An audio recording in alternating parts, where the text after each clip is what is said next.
অবশেষে থামছে অন্তর্বর্তীকালীন সরকারের 18 মাসের পথচলা। নানা জল্পনা কল্পনা, গুঞ্জন আর আশঙ্কা উড়িয়ে দিয়ে হতে যাচ্ছে ভোট।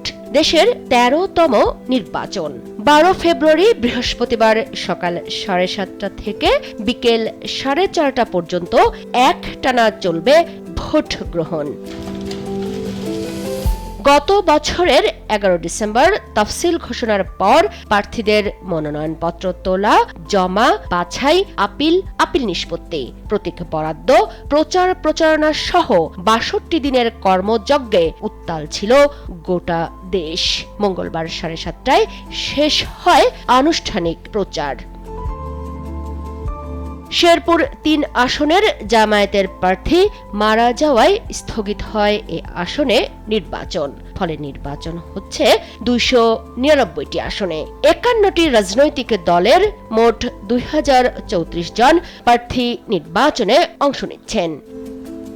এবারের নির্বাচনে ভোট দেবেন 12,77,11,899 জন ভোটার। ইসির তথ্য অনুযায়ী পুরুষ ভোটার 6,25,25,154 জন, আর নারী ভোটার 6,28,85,525।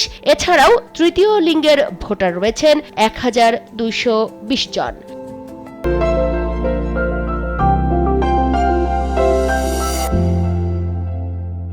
রাজনৈতিক দলগুলোর মধ্যে সবচেয়ে বেশি প্রার্থী দিয়েছে বিএনপি।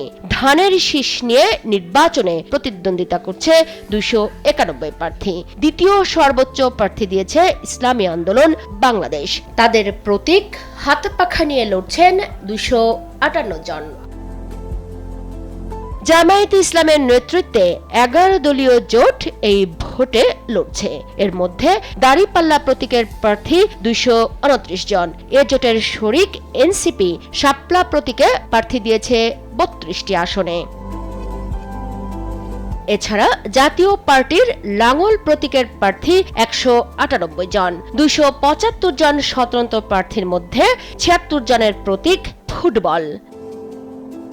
ত্রয়োদশ জাতীয় সংসদ নির্বাচনের মাধ্যমে নতুন সরকার যেমন গঠিত হবে, তেমনি নতুন প্রধানমন্ত্রী পাবে বাংলাদেশ।